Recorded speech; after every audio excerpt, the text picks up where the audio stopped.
Welcome to the debate. If you were forced to choose right now between having the pristine blood pressure of a healthy 30-year-old or the raw leg strength of a healthy 30-year-old, which one would actually keep you alive longer? Today, we are tackling the great divide in longevity science. When it comes to maximizing human lifespan and health span, which physical training modality is the primary driver? Is it cardiorespiratory exercise or is it resistance training?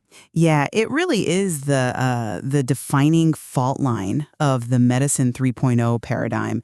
We have finally moved past that era of just treating acute diseases with reactive medicine, right? We now broadly recognize that physical exercise is the most potent geroprotective intervention we possess. Oh, absolutely. I mean, it structurally changes the body in ways that completely exceed the efficacy of any known pharmacological agent.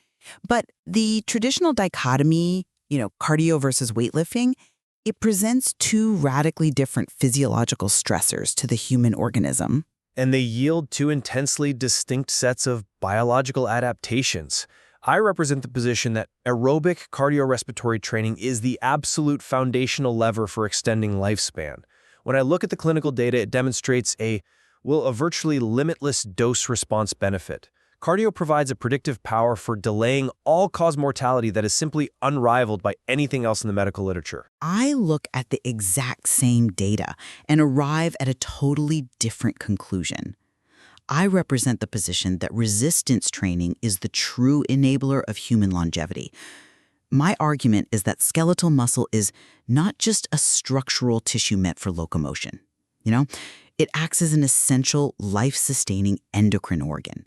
It preserves our structural durability, maintains metabolic stability, and ultimately dictates our health span. And remarkably, it accomplishes all of this with a highly efficient minimum dose. Well, the logical place to start this analysis is by looking at the sheer predictive power of cardiorespiratory fitness, or what we call CRF. When we examine these massive epidemiological data sets, CRF emerges as the single most important modifiable predictor of a long lifespan, period. There is a definitive study tracking over 120,000 adults that looked at exactly this variable. The Cleveland Clinic study, yeah. Right. The researchers found that your cardiorespiratory fitness outperforms smoking status, it outperforms a type 2 diabetes diagnosis, it outperforms blood pressure, and it even outperforms your chronological age when it comes to predicting all-cause mortality. Look, I don't dispute the scale of that study, but we need to look at what those numbers are actually measuring. What they are measuring is a fundamental physiological remodeling. I mean, we aren't just talking about elite marathoners here. Merely moving from a low fitness category to a moderate fitness category drops your mortality risk by 15 to 35%. But let's talk about the why behind that statistic. Sure. Aerobic training forces your body to build a massive, dense network of capillary beds. It fundamentally changes how efficiently your heart, your lungs, and your blood vessels extract and deliver oxygen to every single cell in your body. You are building a massive physiologic reserve. So when a major biological stressor hits you at age 75, whether that is a severe respiratory infection or a traumatic surgery, your cardiovascular system has the surplus capacity to keep you alive. I hear the argument for systemic capacity, but I have to push back on the timeline of those benefits. We have to draw a hard line between lifespan and health span. Aerobic fitness beautifully predicts how long you will live, but your skeletal muscle predicts how well you will live during those final decades. The primary threat to a high-quality life as we age is sarcopenia, which is the progressive, age-related loss of muscle mass and strength. Sarcopenia is not a cosmetic issue. It is a fundamental breakdown of human autonomy. It certainly compromises independence, but I wouldn't place it above systemic cardiovascular failure. I would, because you have to understand what muscle actually is. Skeletal muscle is arguably the largest endocrine organ in the human body. When you contract the muscle against heavy resistance, it secretes signaling proteins called myokines. Think of a myokine as a chemical email sent directly from your bicep or your quad to your brain, your liver, and your immune system. Right, the systemic crosstalk. Exactly. One specific myokine, interleukin-6, acts as a profound anti-inflammatory agent when released during exercise. Furthermore, muscle is the primary metabolic sink for glucose disposal in the body. When you lose muscle mass, you lose that sink. The glucose stays in the bloodstream, which directly invites insulin resistance. That is why the data shows that meeting just the baseline muscle strengthening guidelines independently reduces all-cause mortality by 10 to 25%. That chemical signaling is fascinating, but let me reframe how we evaluate the ultimate ceiling for human survival.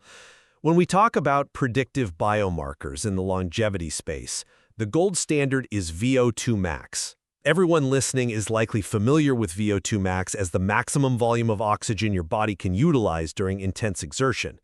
But the mortality correlation is what matters here. Right. Every time you increase your aerobic fitness by just 1 MET, one metabolic equivalent of task, you reduce your risk of mortality by 11%.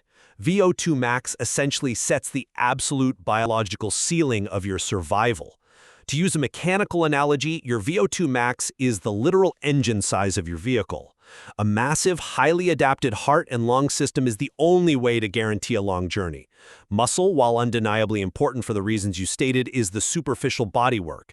If the engine fails, it doesn't matter how dent-resistant the doors are. Wow, that's a massive leap, and I reject the engine analogy entirely. Or at least, I reject your prioritization of it. If we are going to use a car metaphor, grip strength and leg power are absolutely not the bodywork. They are the chassis and the suspension. Your massive aerobic engine is completely useless if the frame shatters the moment you hit a speed bump. And a speed bump, in the context of an 80-year-old, is a physical fall. Precisely. Accidental falls and the resulting frailty are among the leading causes of morbidity and rapid mortality in the elderly. You can have the VO2 max of a 30-year-old, but if you lack the fast-twitch muscle fibers and leg power to catch your balance when you trip on a rug, or the bone mineral density to survive the impact, that pristine aerobic engine will not save you. Yeah, I see your point. Furthermore, let's look at grip strength. Grip strength isn't just about forearm muscle. It is a heavily validated proxy for overall central nervous system integrity. It is highly correlated with a reduced risk of dementia. Why? Because the muscle-brain axis ensures that the neural drive required to maintain physical power directly supports and preserves cognitive power. Okay, but if muscle is providing this structural and neurological armor, why do these two biomarkers, VO2 max on one hand and grip strength on the other, diverge so sharply in how they protect us? To really answer that, we have to drop down to the microscopic level. We have to look at what these different physical stressors are actually doing to the epigenetic clocks inside ourselves. Because cardio and weightlifting operate on fundamentally opposite molecular pathways. They do. They trigger completely different biological imperatives. Let's start with cardio. When you engage in steady-state aerobic work, you are intentionally creating a state of energy depletion inside the muscle cell. You are draining the ATP. This metabolic stress activates a highly conserved fuel-sensing pathway driven by the enzymes SIRT1 and AMPK. Think of AMPK as the cell's strict biological budget auditor. I like that. Right? So when AMPK is activated, it sounds an alarm that the cell is low on cash or energy. This triggers two things. First, mitochondrial biogenesis, meaning the cell is forced to build new, highly efficient mitochondria to generate power. It forces the cellular machinery to become highly metabolically flexible. Yes, but more importantly, AMPK triggers autophagy. Autophagy is the cellular self-cleaning process. Because the budget auditor says we are low on energy, the cell starts breaking down damaged proteins, clearing out misfolded structures, and fusing them with lysosomes to recycle them for spare parts. It is an inherently anti-inflammatory process. Cardio is quite literally vacuuming the molecular debris out of your system, which is why it is so profoundly geroprotective against the diseases of aging. I understand the appeal of the budget auditor metaphor, but you cannot simply clean a cell forever. Eventually, you have to rebuild the infrastructure. And this is where the biological divergence becomes vital. The AMPK pathway you just praised actually suppresses tissue growth to conserve energy, Resistance training operates on an entirely different axis. Subjecting the body to heavy mechanical tension is the primary stimulus for the AKT and mTOR pathways. Wait, hold on. Let me stop you right there. You just brought up mTOR, the mammalian target of rapamycin. In the longevity community, mTOR is essentially the boogeyman.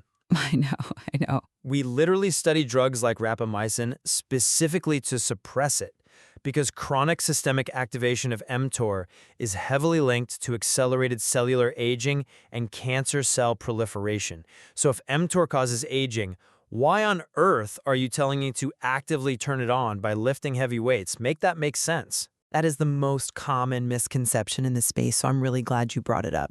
The poison is in the dose and the duration. Chronic, constant activation of mTOR from overeating and metabolic dysfunction is absolutely a driver of cancer and aging. But the pulsatile acute activation of mTOR that you get from an hour of lifting weights is a totally different signal. That brief spike is the general contractor showing up to the job site. It is absolutely necessary for structural repair and muscle protein synthesis. You need that acute mechanical tension to signal the body to build. So it's a localized temporary growth signal rather than a systemic constant one. Exactly. And the downstream effects of this mechanical signaling are profound. Lifting heavy weights induces tangible epigenetic modifications. It physically alters DNA methylation, which is basically the body's way of putting a do not read sticky note over the specific genes that cause chronic inflammation, while activating the genes involved in DNA repair. Right. We even have clinical data looking at telomeres. Telomeres are the protective caps on the ends of our chromosomes that not only degrade and shorten as we age. Consistent strength trainers have been shown to possess telomere lengths equivalent to individuals who are biologically 8 years younger than their sedentary peers. You simply cannot achieve that specific structural preservation of your DNA just by jogging. I see the value in that pulsatile growth signal, but that specific mechanism brings us directly to the dosage problem. Because these cellular pathways respond so differently to stress, the actual dose of exercise required to trigger them reveals a massive practical contrast. And this is where the aerobic argument becomes incredibly robust. Moderate physical activity, what we often call Zone 2 cardio, has a seemingly limitless dose-dependent benefit. Limitless is an incredibly dangerous word to use when talking about human physiology. But the epidemiological curves support it for moderate intensity. I mean, if you engage in 300 minutes a week of moderate cardio, your survival probability goes up. If you push that to 600 minutes a week, it continues to improve. The mortality curve just keeps dropping. The human cardiovascular system is evolutionarily designed to absorb, adapt to, and thrive on an immense volume of low to moderate aerobic stress. It is our evolutionary heritage as persistence hunters. We are built to move constantly. I completely disagree with the implication that more is always better, because we have to look at the toxicity limits of exercise as well as the reality of human time efficiency. You are focusing on moderate activity, but when we look at vigorous aerobic exercise, we see a very clear reverse J-curve. We see actual cardiotoxicity. If you are doing 10 hours of extreme cardio a week, you don't just have a great VO2 max, you probably have a lot of free time and severely inflamed joints. More importantly, doing more than 4 hours a week of extreme high-intensity endurance work can cause pathological remodeling of the heart. You are referring to the increased risks of atrial fibrillation and myocardial fibrosis seen in veteran ultra-endurance athletes. Yes, the heart tissue essentially begins to scar from the chronic oxidative stress. There is an absolute upper limit of aerobic strain. Now contrast that with the clinical efficiency of resistance training. You do not need 600 minutes a week to optimize the mTOR pathway. The data shows that the maximum survival benefits for strength training occur at a shockingly low dose, just 30 to 60 minutes per week. 2 highly focused 20-minute sessions a week are enough to trigger protein synthesis, preserve your telomeres, and protect your bone density. It is the highest biological return on investment in all of exercise science. Well, I'm not convinced by that line of reasoning, because you are presenting resistance training as if it is somehow immune to the toxicity limits you just applied to cardio. Weightlifting also has a J-curve. The recent meta-analyses clearly demonstrate that if you lift weights for more than 130 to 140 minutes a week, those mortality benefits actually begin to vanish. They disappear, and the curve trends upward toward harm. That assumes a failure to recover. But yes, more mechanical damage without adequate rest is counterproductive. Right, because of central nervous system fatigue and systemic inflammation. So if your argument is that lifting is superior because it requires a smaller dose, we have to acknowledge the biological reality. It only allows a smaller dose because the human body simply cannot recover from a high volume of that specific mechanical stress. Moderate aerobic exercise allows for a massive volume of work, which translates to massive caloric expenditure, continuous vascular conditioning, and persistent mitochondrial adaptation without hitting that toxicity threshold. But this extreme difference in the optimal dosage actually leads us into one of the most fascinating aha moments in all of the longevity data. It dictates how fundamentally different demographics absorb these physical benefits.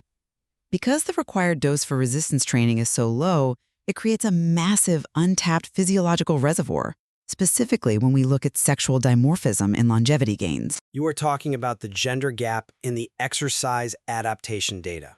Yes. To put it bluntly, women possess an absolute longevity cheat code when it comes to lifting weights. Women get significantly more longevity bang for their buck from resistance training than men do. Historically, society has discouraged women from engaging in heavy mechanical lifting, which means many women walk around with a lower baseline of muscle mass. But because of those baseline physiological differences in muscle fiber type distribution, the sheer addition of resistance training triggers a disproportionately massive systemic adaptation in women. The percentage differences in the recent literature are actually quite staggering. They are paradigm shifting. Women who perform regular muscle strengthening activities experience a massive 30% reduction in the risk of fatal cardiovascular events. For men doing the exact same relative training volume, the risk reduction is only 11%. Because women traditionally have that lower baseline of mass, introducing heavy mechanical tension creates an immediate massive protective buffer against metabolic and cardiovascular decay. It definitively proves that muscle is an active metabolic organ, and for women, activating it is perhaps the single most efficient way to rapidly extend health span. That is a phenomenal insight regarding baseline adaptation, though I would frame the overall conclusion differently. I completely acknowledge the profound data on women in resistance training, but that sexual dimorphism applies to aerobic work as well. Women actually max out their aerobic mortality benefits significantly faster than men do. The data shows women achieve maximum cardiovascular risk reduction at about 140 minutes of moderate to vigorous cardio per week, whereas men don't reach that maximal benefit until they hit about 300 minutes a week. Oh, wow.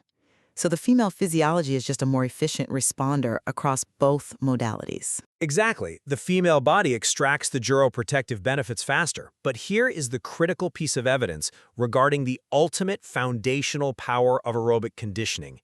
In the recent cardio race trial, researchers looked at what happens when you take a prescribed aerobic routine and replace half of that time with resistance training. The cardiovascular disease risk profile improvements were exactly the same. What that proves mechanistically is that aerobic exercise is so incredibly potent that you don't need to choose one or the other to protect your heart. You can slice your cardio volume entirely in half, replace it with lifting, and still get the maximum cardiovascular protection. Cardio is literally doing the heavy lifting for your heart, even at reduced volumes. You know, I think the cardio race trial perfectly sets up where our two positions ultimately align. The clinical data clearly shows you don't have to choose between the modalities, and in fact, choosing to prioritize only one leaves you incredibly biologically vulnerable. Let's summarize where our respective positions stand in light of the mechanisms we've explored today. I maintain that cardiorespiratory fitness, driven by high-volume aerobic exercise, remains the absolute highest ceiling predictor of an extended lifespan. It is the only physiological tool we have to build unparalleled cardiovascular efficiency, optimize mitochondrial density through the AMPK and SIRT1 pathways, and establish a deep physiological reserve that predicts human survival better than chronological age itself. And I maintain that heavy resistance training is the ultimate protector of the marginal decade. those final 10 to 15 years of a human life. It requires an incredibly low time commitment, just 30 to 60 minutes a week, to trigger the pulsatile mTOR pathway. That brief mechanical stress is what alters the epigenetic clock, staves off the debilitating effects of sarcopenia, and preserves the central neuromuscular integrity that prevents frailty and cognitive decline. But where the science undeniably converges is on the profound mathematical synergy found in the clinical evidence. In the longevity community, we call it the 1 + 1 = 3 effect. It really is the most beautiful finding in the epidemiological data. If you look at the massive cohort studies, engaging in aerobic activity alone reduces all-cause mortality by up to 35%. Engaging in listing alone reduces it by up to 25%. But when you combine them, they don't just add together linearly. No, they act as exponential multipliers. Individuals who meet both guidelines, who put in their moderate cardio hours and hit their weekly resistance training sessions, see a massive 40 to 47% reduction in all-cause mortality risk. It is nearly a 50% drop in the statistical likelihood of dying from any cause at any given time. It is staggering. And it makes perfect sense based on the mechanisms we've discussed. You are perfectly balancing the cellular environment. You are getting the deep cellular autophagy and the vascular compliance from the cardio, and you are balancing it with the structural protein synthesis and bone density from the lifting. You are cleaning the cell, and then you are rebuilding it stronger. It strongly suggests that the optimal approach to human longevity clearly involves a complex, deeply integrated biological relationship between the heart, the lungs, and the skeletal muscle. Science is still actively exploring the depths of this molecular crosstalk, but the mandate for us is clear. You need both to thrive. Yeah, you simply can't have one piece of the puzzle and expect the whole system to hold together. Which brings us back to the question of what truly keeps us alive longer. You need the pristine, high-performance aerobic engine to keep you moving forward year after year, absorbing the metabolic miles. And you need the reinforced, unbreakable muscular chassis to ensure you survive the physical impacts along the way. We will leave it to you to formulate your own conclusion about how to perfectly structure your personal training portfolio based on the cellular evidence we've explored today. Thank you for listening.